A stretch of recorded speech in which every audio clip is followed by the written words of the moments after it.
Hey guys, welcome to the Plasma Cutter time-lapse. So today we're going to go through the time-lapse itself, and I'm just going to break down like its area of interest whenever that comes. I'm going to try to talk for as long as I can, and we'll cover like all of it, how I made this from start to finish, or when I stopped recording it really. So this project here is connected to my Dead Space project that I posted on my socials about 2 weeks ago now, and I just released a behind the scenes video of it as well, if you want to take a look at that. So this is how I started the plasma cutter. That is, if everyone knows about Dead Space, you know that the plasma cutter is the most important part of that game as well. So I wanted to do that one as well. Just do like a concept of it. If I wanted to make a proper weapon, I would always recommend someone to do it in CAD or something like that. But this is how, as you can see here on the screen, this is how I do weapons in ZBrush. I basically just have basic shapes just to block out the basic forms like that, and then I just use the extract function, and I continuously do that to add more shapes or layers to an object or a weapon. This is basically how I do it, and then later on I add more color to it and all that. So, in the start of it, just keep it simple, keep it blocky, and you're gonna be good to go.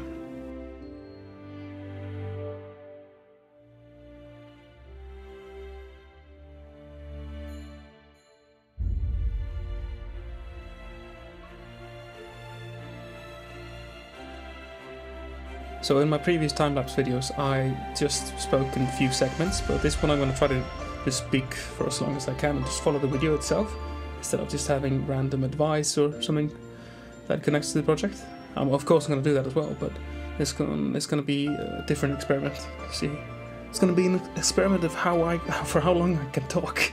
It's like a director's commentary in a way, I guess. But of course you can, just mute me and put on some music. Try to slow the video down, and you do it as you want. This is just some extra for you if you want to hear some thoughts from myself, and hopefully that will help you out.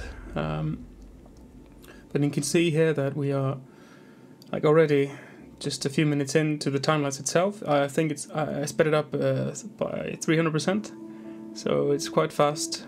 But in total, like the first day, I think I worked like 2 or 3 hours on the plasma cutter before taking a break, and I worked on this in total for like a week, and I have a few segments I think you will see whenever I take a break and jump. There's going to be some jumps,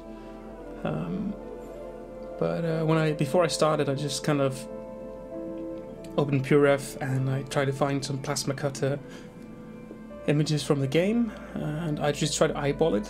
Like if you have a strict concept or something like that, you would usually just use the spotlight function in ZBrush to bring that in, but of course, this is just a concept, and it's fun in ZBrush. It's very loose how you can just keep how you can do this like that. It's very quick, and it's kind of fun in a way.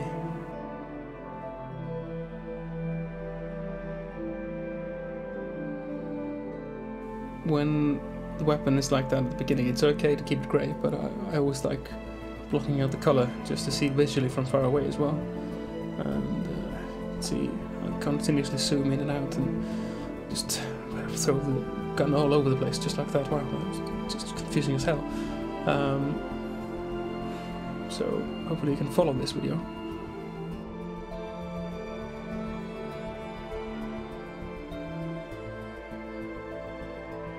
So I haven't really done a lot of weapons before this one. I did some concept weapons that I haven't posted really.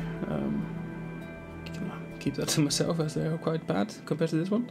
So, but I think this time-lapse shows some tips and tricks, I used a lot while blocking things out and all that stuff in a quick way. It's just 1 hour, I think 1 hour and 10 minutes in total, the video. So it's nice to, for you to see like how the process and how this went down. Using a lot of the clip curve, of course. My workflow basically sponsored by clip curve and masking things, and I constantly mask one side when I'm clip curving the other, and I'm just using the move tool and everything really. I use a lot of the move infinite depth as well when I just, look at the side of a weapon like that. Oh, there's a jump there. So now I'm putting everything in folders because, basically in the game itself you have the rotator module, the one I have highlighted right now. That one rotates up and down vertically and horizontally. So I wanted to put that in a group itself so I could quickly see how it looked like horizontal and then vertical. And it's always good to just put everything into folders. I usually do that myself. I don't name every object. I just basically just extract everything into Oblivion and separate folders, and I name the folders.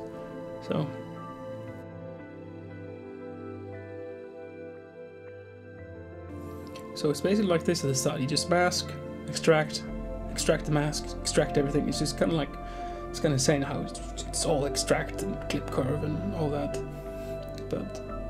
And then inflate, of course, in the deformation palette. It's a good trick when you extract things quickly to get quick results like that, and just refine it a little bit.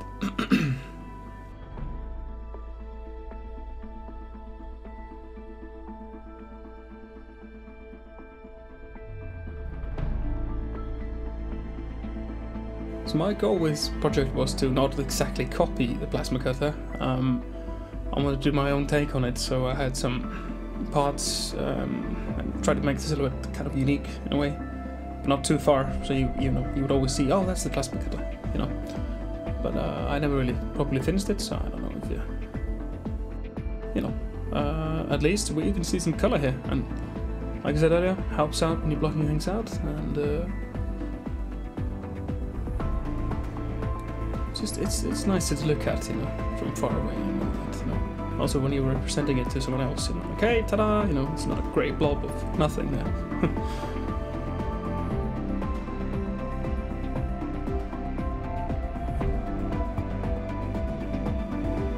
And then I use a lot of the bevel brushes, like they are really good, especially the bevel curved one.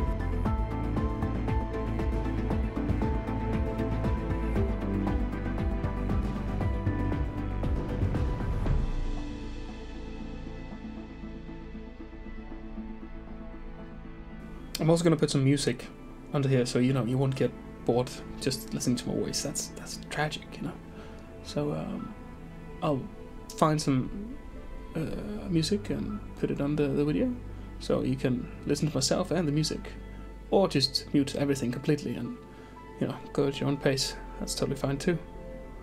I just wanted to experiment by going unscripted instead of writing things down like in previous time lapses, and do something different. This is a little bit quicker, so I think it's a good idea. I mean, I'm just rambling, of course, but hopefully it's good, proper rambling. So also one thing, like this plasma cut has so many layers, so it was a bit of a struggle in the beginning, like trying to decide, but I just kept extracting, like you will see later on, and I kept doing that anyway, and just keep adding more layers and try to make it function, and you're like, hey, that connects to that and all that, so it was fun.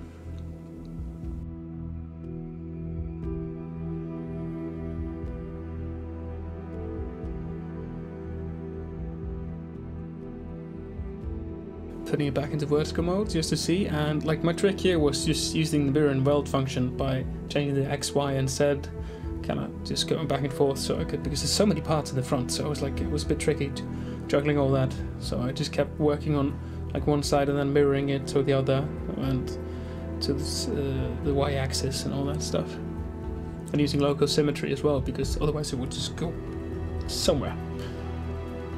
We don't know where, but somewhere.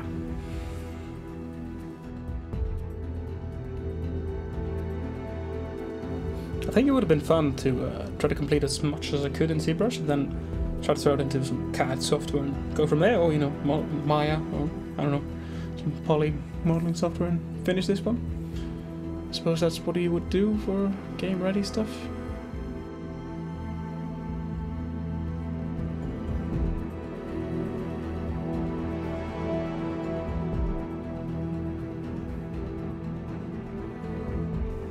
So you can see, like, I think this is at least like 30 minutes in or 40 minutes into just you know, if it were real time.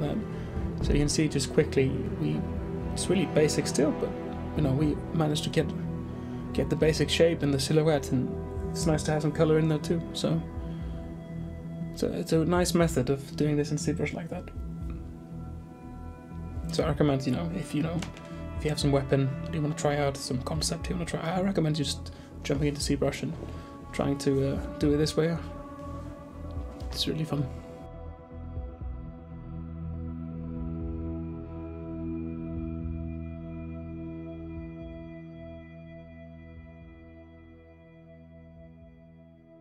So I do this a lot. I use the radial symmetry, and I use it like for almost every project. I try to use it because it's so useful for these smaller details or those kind of blocking shapes. So I recommend trying to use radial symmetry. Just use local symmetry as well with it. It's nice for those cylindrical objects to use that. And as you can see, I'm just using clip curve like crazy. I wish the knife curve brushes worked better, but they keep crashing on my computer, so that's why I still use the clip curve. So that's why I feel like the clip curve is more reliable. I haven't really crashed with that one before. And also one trick I forgot to mention is when you are constantly like this, just keep yourself in Dynamesh. Don't go divide or anything like that. Just, you know, keep yourself in Dynamesh form while you are working like this. And I usually just use Dynamesh the whole way when I'm doing all that, you know, details and all that. I just configure the resolution with the you can press the dot and to get the what do you call it, the outer circle, so that effect, so you can have smaller objects with more Dynamesh if you run out of resolution.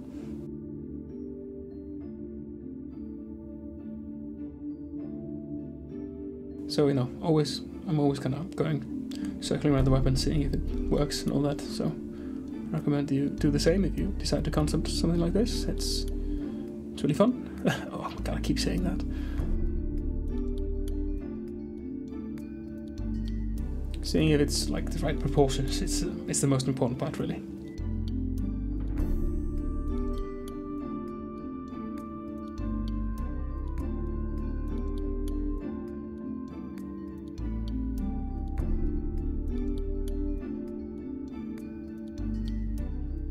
So if you like this kind of commentary, just like unscripted one, I mean, I probably won't do the whole video, but maybe half or something like that. Then I'll just let me know down in the comments, and I'll do more of that unscripted kind of time-lapse stuff. I mean, it's nice to have this commentary, I guess. So I could be like, hey, I had this in mind when I was doing that and all that. So yeah, let me know.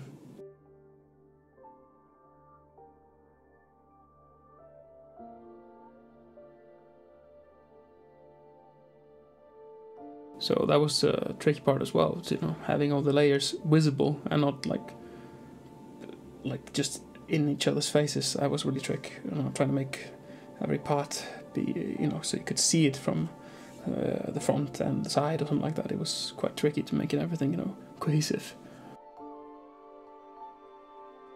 I think here I was trying to make it like kind of looking like the classic plasma cutter, that area there. I think I gave up. We'll see.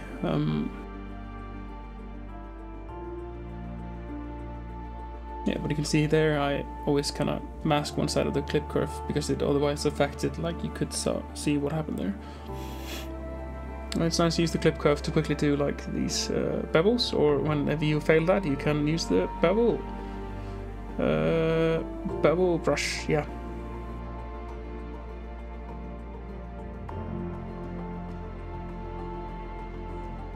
Still struggling with the scale here, I guess, in a way. I think I made the rotator cuff a bit larger in the end, but I'm unsure at the moment. We'll see.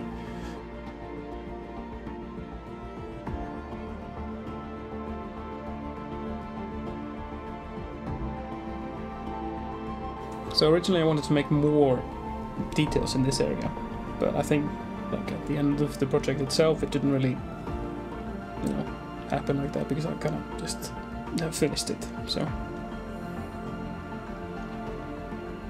but even though I didn't finish the project, I hope you can learn something from this time lapse, and hopefully it can be used to you.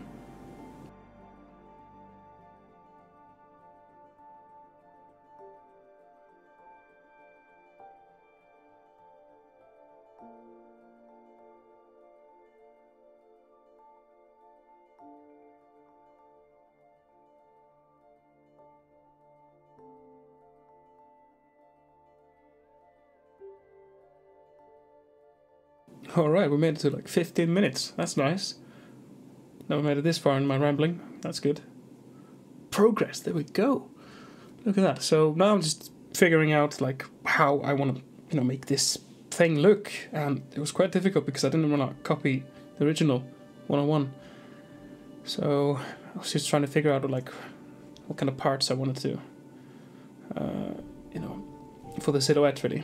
And you can see I'm just working on the top part for the rotator cuff module, just because then I will mirror it later.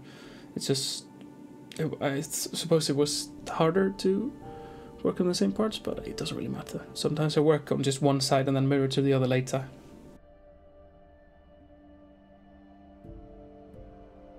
You can see I'm just going crazy with the clip curve. It's just like sometimes forget like how much I use it, and then when the clip curve doesn't work, I sometimes just use the select rectangle to remove a part, and then just delete hidden, and then fill holes. That often does it to clean things up quickly.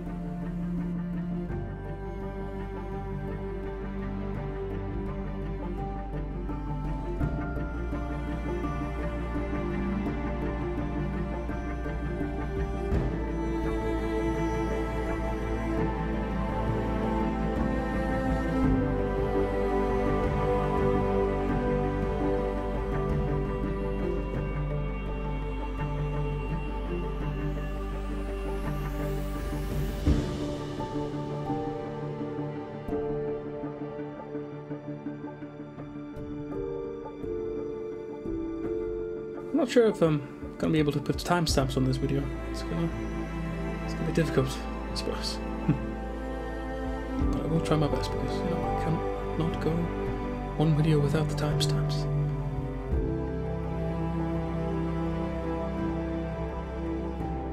You can see here why I masked, because otherwise the clip curve would always take one other side with it. So that's why I always do that.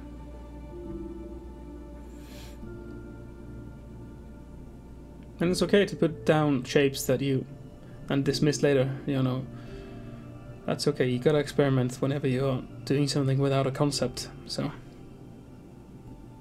It's fun to explore, ideas like, hey, maybe that's a good idea, and then later on it turns out like it's shit, so, just erase it, it's fine.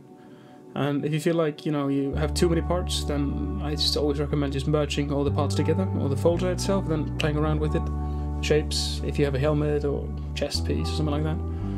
Maybe it's harder, it's definitely harder with a gun, but, it's sound advice. Just don't be afraid to change your ideas when you are doing the project, working on it.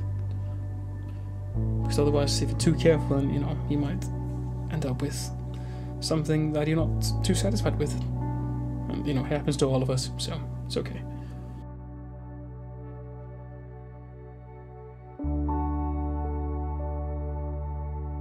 Yeah, the planar brushes, like you saw that, it's really good to fixing those errors, like you saw me doing. I use that a lot as well, and you will see me do that a lot in this one, in this time lapse. So.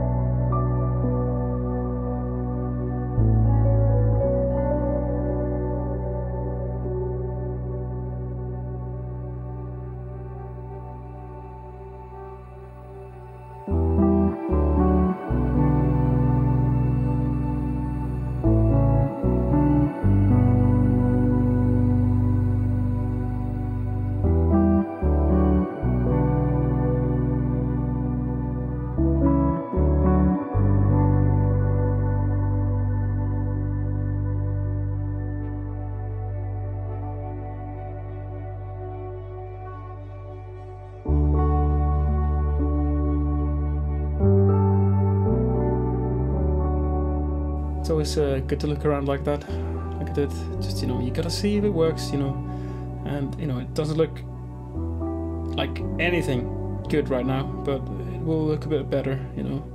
It's always hard to get through the initial work as well, whenever you've been sculpting something for 2 or 3 hours and you're feeling like, oh fuck, that looks like shit still. It's difficult when you can't get that, you know, get through that barrier. When you're like, oh, you know, when you finally get something, you know, sometimes it takes a few days, and that's okay.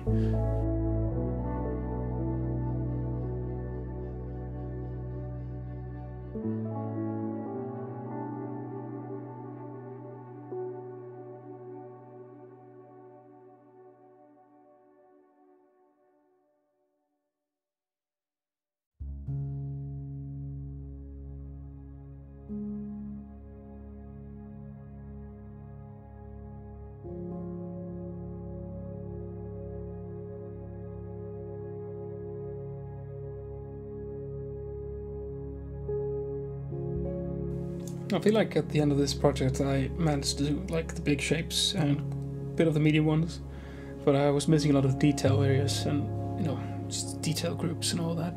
So, I mean, if I ever jump into this again, then I'll do that. Fix up the details of the weapon, but I'm not sure if I will.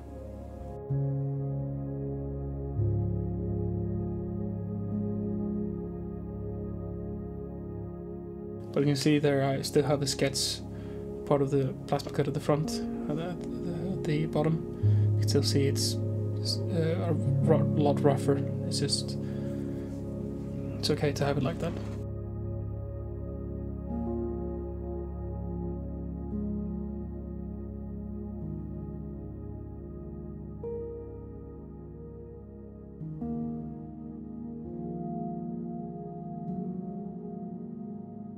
Trying to make it so the layers work a little bit better, so you can move them from the front angle and other angles without, you know, them hitting each other. You know, so it's not too busy. The thickness of everything.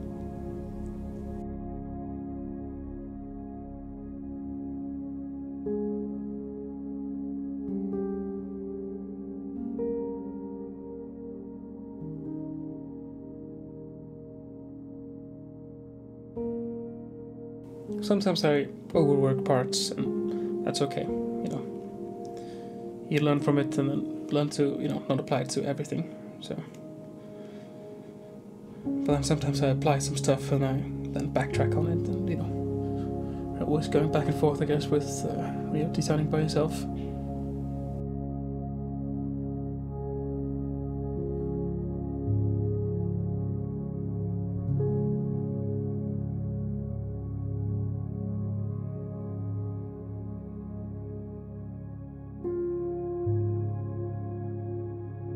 And one funny thing too, or not really funny, but I lost a lot of progress on this plasma cutter here. In the end it crashed 2 times and I lost like at least 30 minutes of progress, especially like in the front barrel. I won't show it here, but because it wasn't in the final product, but it sucks to you know, lose progress like that when ZBrush crashes or you have too much dynamic mesh like that.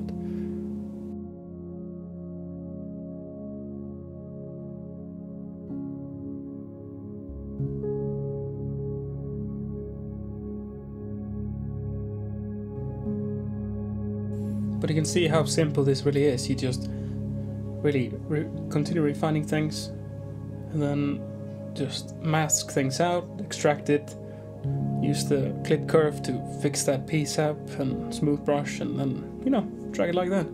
So it's kind of simple in a way, like this workflow, and you get quick results, and it's just really nice. So you don't have to like insert another piece and then insert another one and then put it into place. You just, you know, always extract from another, so it's quicker, like that.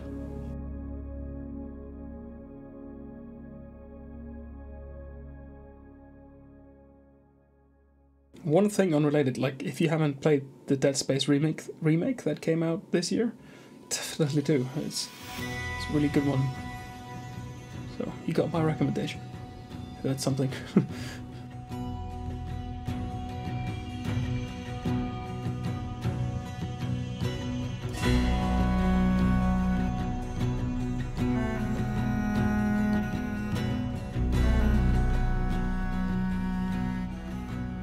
But you can see how I'm, you know, just masking things out and then using the clip curve as well. That's a good trick as well.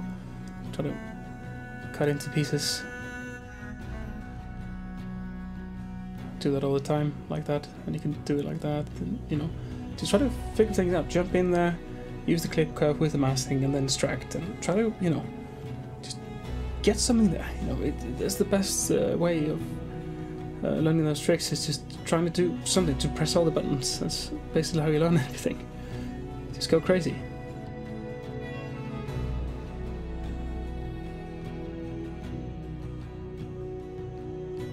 And also one thing, recommendation, design recommendation, I really recommend grabbing Alex Senechow's design video series. It's on his ArtStation, I think. It really helped me, you know, see all those design things. Wow, I'm really bad at selling that, but, you know, it's definitely go check it out.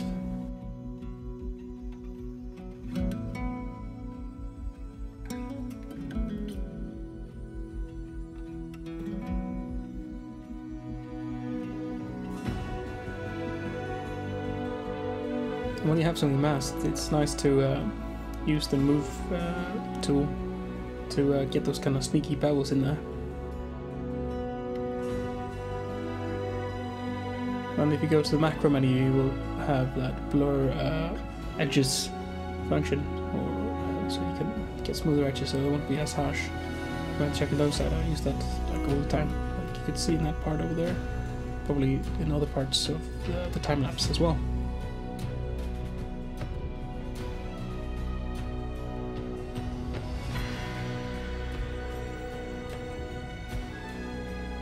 Then I use a lot of, I try not to use a lot of alphas when I'm doing personal work. I use my brushes, and then I use a lot of the ones from Mike Nash. I sometimes use some alphas from Mike Nash and Vitaly Bolgarov as well, if you want to look into that. And then I use, so it's quick, I use the XMD toolbox. I really recommend that tool so you can quickly put the alphas into your brush or something like that. That one has helped me save a lot of time too. Otherwise you have to always, you know, find the alpha you need and jump back and forth from ZBrush and the file explorer.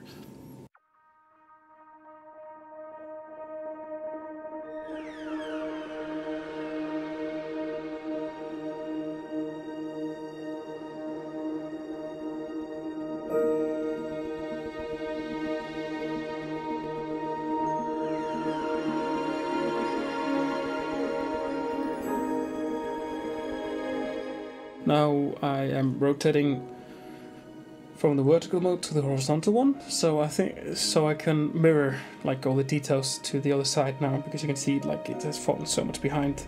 You kind of lose the visual, like, hey, how does this look complete? So it's okay to go a little bit further on one side, but you know, just you gotta eventually mirror it over. So that's what I did.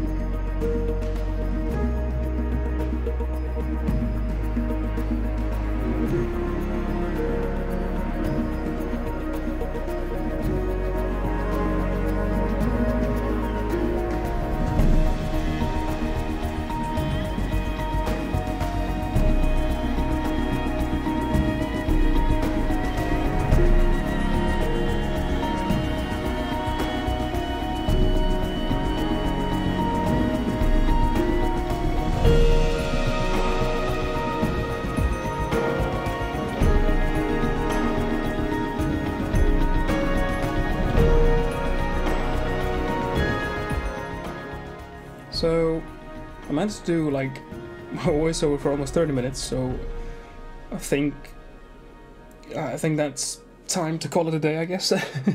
For the voice commentary. I don't know what else to put into the time lapse, but I'm hoping, you know, you got something out of this voiceover, this commentary, and let me know if you want more of this kind of unscripted.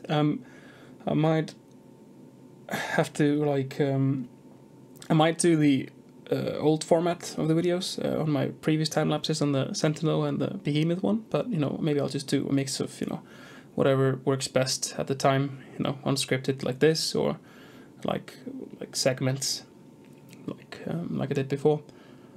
But let me know what you want more of. If you want more rambly stuff, or more like, you know, concrete information in small segments.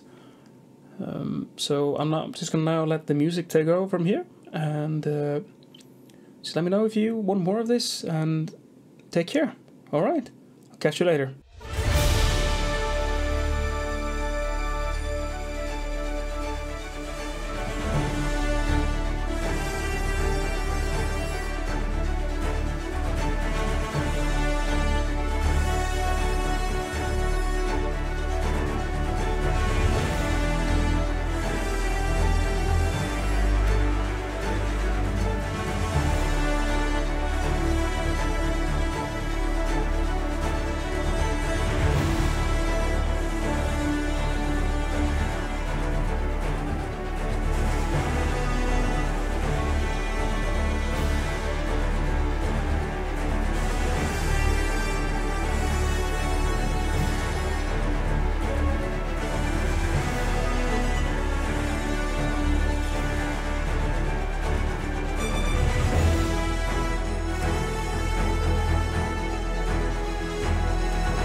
you.